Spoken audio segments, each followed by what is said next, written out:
Hey, how you doing? Mr. H here with you on a Friday, hanging out here with Buddy the cat and his friend Inky. How you guys doing today? Having a great day? Of course you are, man. Every day's an adventure. Friday a little bit better, but nah, still it's all good, right? Because even if it's not the weekend, you're working, getting paid. If you haven't got there yet, don't worry, it's coming, man. We're here to support you. So welcome to Planet Earth, man, as we go plunging into March. The weather's getting a little bit warmer, not quite there yet. Winter just likes to remind us that it was around for a while. But don't worry, every day that goes by, it gets longer. The sun comes up a little bit later. The sun comes up earlier, I should say, and goes down a little bit later. So, hey, it's all good. And we just continue going around the sun because, well, that's what a planet does, basically. And hopefully, we're still going to have a planet. What am I talking about? I try to keep away from current events, but when current events start looking a lot like historical events, it's kind of hard not to notice. And my duty as a historian is to let everybody know. And, well, here's what we're talking about. You think these guys ever read a history book? Who am I talking about? We got our friend Macron over here from France. We were insulting him last week. He was shooting his mouth off about sending troops to Ukraine to fight the Russians, which, by the way, is not the smartest idea. We've talked about that a few times. Vladimir Putin had sarcastically remarked, remember what happened last time the French went into Russia? So, let's not have history repeat itself. So clearly somebody in Moscow read a history book. This guy over here with the weird smile over here, Olaf Scholz, he's the Chancellor of Germany. Kind of wondering what he's up to here. Apparently he can't control his own military. The Russians were doing some eavesdropping because that's what the Russians do.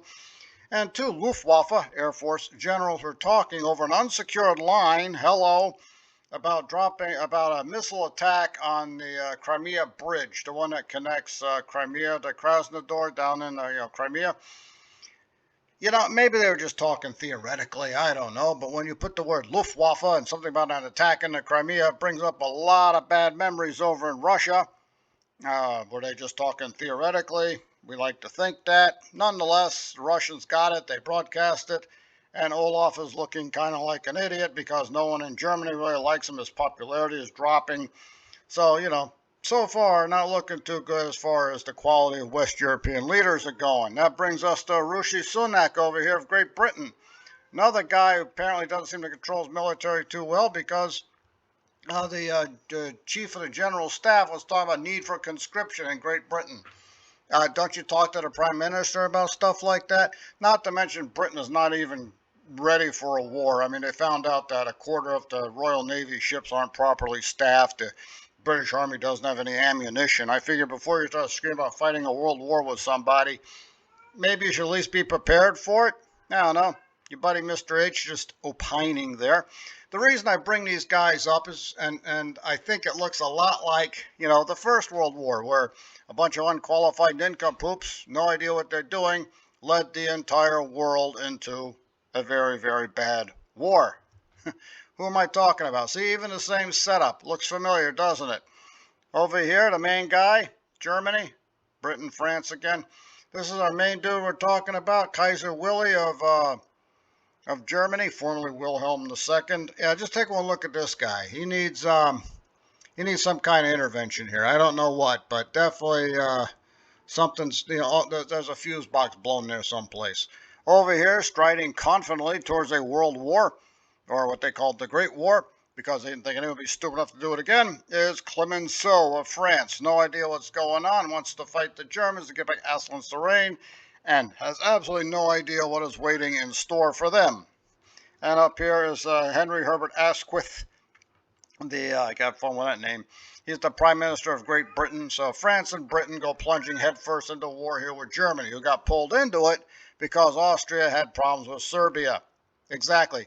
Convoluted alliances, bad leadership in Western Europe, you end up with the Great War. Take a look at this map here. We got Serbia. Remember they shot Archduke Ferdinand, so I guess they're guilty to some degree, which pulled in Austria. Serbia is looking for help, they get it from Russia. Austria needs help against Russia, they get it from Germany. Oops, now that pulls in France, got an alliance with the Russians. Britain and France, they have an alliance. How this thing just starts spreading. So you got people who don't know what they're doing, and we end up with a war. And now it's the Great War. No one wants to do it again. No one's that stupid. Guess what? Let's go for round two. Once again, we have France, Britain, and Germany mixed up in the middle of this. You know who this guy is? Mr. Mustache Man. He went marching straight into this thing. But believe it or not, he was actually trying to accomplish his objectives without fighting, which is unusually smart for this guy. Up top here, we got Dalliard of France, who had no idea what he was doing. And down here, the tragic figure, David Lloyd George of Great Britain, waving a piece of paper around, thinking that it actually meant something. Peace for our time in Munich. I try not to give the French and British in 1939, 38 and 39, not too hard of a time, because they at least were aware they weren't ready for a war. Lloyd George is trying to find peace. He's hoping it's peace, but they also know they're not ready, so they're actually buying time to arm themselves as well. So I'll give them a little bit of credit, but they still ended up plunging straight in. Other people say if they stood up to Hitler right at the beginning, like when he remilitarized the Rhineland, maybe he would have stopped the whole thing. It's certainly possible. Well, can't go back in time and change it, but that's exactly what happened. They didn't stop him. He got too strong. He invades Poland. We've got a second world war that's going to be worse than the first one. And the ironic thing is, Hitler was actually surprised that Britain and France declared war on Germany and invaded Poland. Yeah, he was actually surprised. He looked at his general staff when he found out the declaration of war had come through, and he said, now what? What do you mean, now what? You spent 6 years building up an army? Now you're actually using it as Poland? You didn't think at some point you're going to have to use it? Well, anyway, we know how this story turns out, right? Lloyd George ended up having to resign, and he died from a terminal disease. Dalliard spent some time in a prison camp where they let him go. And Adolf, he might have shot himself in the bunker. I'm pretty sure he did, but we don't have 100% proof of that. I don't think he's running a secret moon base, though. I'm pretty sure about that, nor did he escape to Antarctica. If he was going to go anywhere, it'd probably be, I don't know, Bavaria somewhere. So we've had two instances of bad leadership and entangling alliances pulling the whole world into 2 world wars. Right? Here was the lineup. Doesn't that map look familiar? It looks like the first map. Looks kind of look like the other one I'm going to show you too.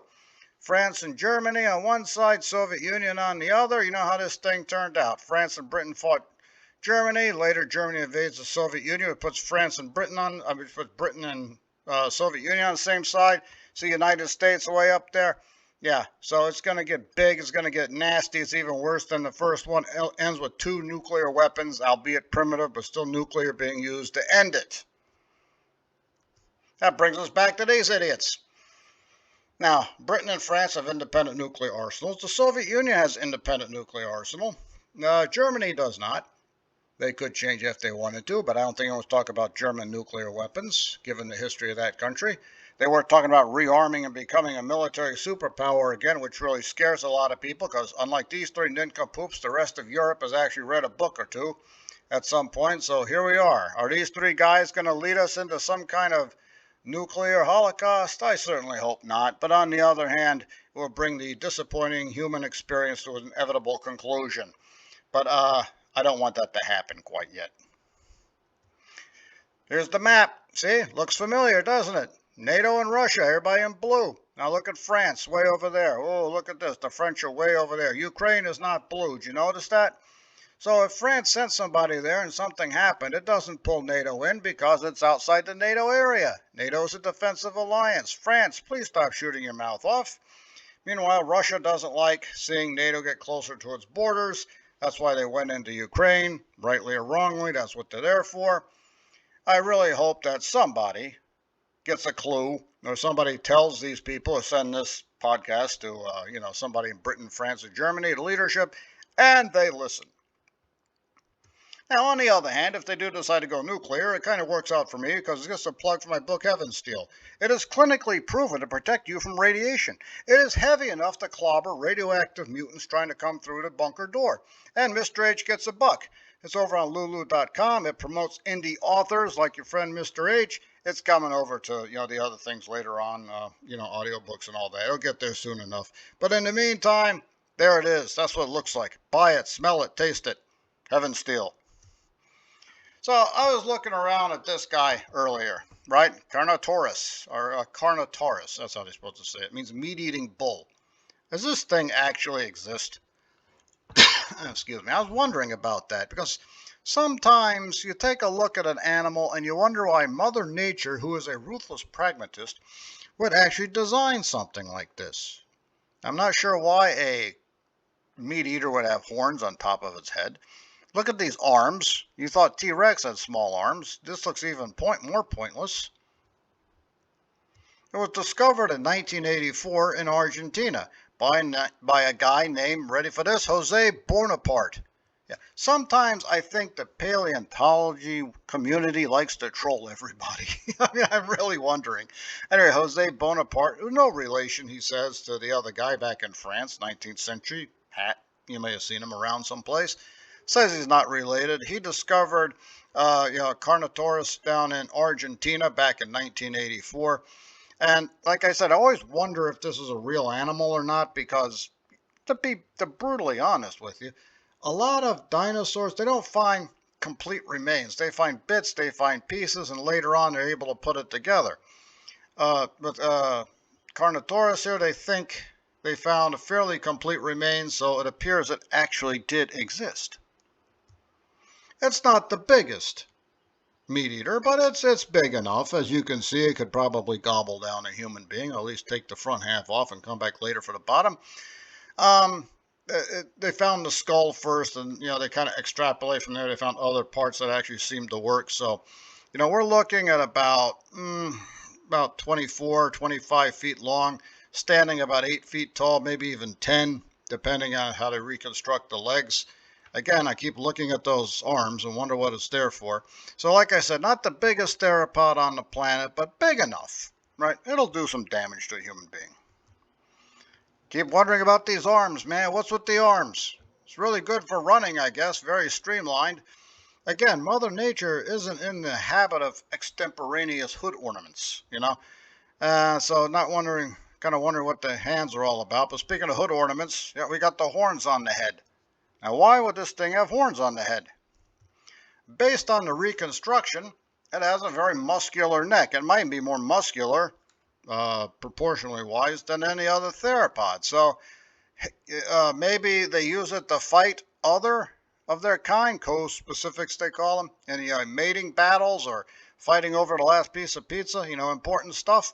So that could be it. That still seems kind of strange to me. But yeah, the horns on the head have been confirmed, and even some paleontologists maintain there is a horn on the very top of the head, which would be even stranger. I guess change the name to crowned meat eater or something. But as you can see by the name, Carnotaurus, bull. So maybe they're ramming each other. Neck is certainly thick enough if the reconstructions are correct. So possibly. Like I said, why would Mother Nature design such an animal? But say what you will, this thing's fast. I mean, if they're right, there it is. Got the long sort of legs, very light build for something that size, can really move. And again, with those arms, maybe just tuck back and off he goes, Typical theropod, large jaw, big skull, proportionally anyway. So probably a very good hunter. I think it could bring down a large theropod, or maybe a group of them could, but probably hunting smaller animals, I would think. Got a very narrow skull. We're looking at it right there from the front. Much more narrower than any other theropod, which means it probably has really good vision. So it's very aerodynamic, helping with the speed, and with the way the eyes are placed in there, definite binocular vision. This guy could actually see very, very well. Now, people who couldn't see very well back in 2001 were looking at the original XFL. It was an interesting idea. I remember that. And I said last time, as I said then, let me get this right. This is real football, right? Because Vince McMahon was running it. The guy who runs, what's that wrestling thing called again? WWE or something like that. Anyway, I don't keep up with that. But anyway, somebody can tell you. Somebody else. But nonetheless, he was running this show. And I was wondering the whole time, if I'm playing football and I have a punt return, I'm bringing it back, I beat everybody, including the kicker, is there going to be some guy waiting for me on the goal line with a folding chair or something? I'm just wondering. But nonetheless, the XFL kicked off, and it was definitely unique. My team was the Las Vegas Outlaws. Pittsburgh didn't have a team. But, hey, Vegas Outlaws, look at that, black and gold. All right, Pretty cool looking uniform, playing out in Vegas. Anything goes out there, including football apparently. So there we are, the Las Vegas Outlaws. They started off good. They were there at opening day. Did the opening game against the New York, New Jersey Hitmen. They won 19-0. The season didn't go so well. They ended up 4-6 and didn't go to the playoffs. Attendance-wise, they got off to a good start playing at Sam Boyd Stadium there in Vegas. As the season went along, the crowd started getting a little smaller, kind of a problem the XFL had. I hope this new United Football League combination of XFL 3.0 and the USFL, I hope it works out really great. I think it's got a lot of potential. I think it's really awesome. People get to play and maybe work their way up to the NFL. And even if you don't, at least you're still going to play pro football at some level. So hopefully they avoid the fate of the first XFL. It's not the biggest stadium there, Sam Boyd Stadium, but it seemed to fit for the XFL. It's always fun to see a full crowd, There's one thing you're not going to forget about the XFL is definitely that football. I always wonder if it'd be a little bit hard to see at night, but given the way people are playing, they had trouble seeing in the daytime. But definitely unique looking football. You don't forget that. And Mr. H bought one of those for $5. Found it at a yard sale. They told me they got it from the website for $10. So, well, I guess he just took the $5 loss and got it out of his life. But I'm definitely going to hang on to this thing. Maybe make an online museum or something about it. I hope you guys have a fantastic Friday. Don't forget to like and subscribe. Correct my many, many problems, my many, many mistakes down there in the comments when you get a chance. You guys have yourself a great day. Have a safe day, and I'll see you again next week. До свидания.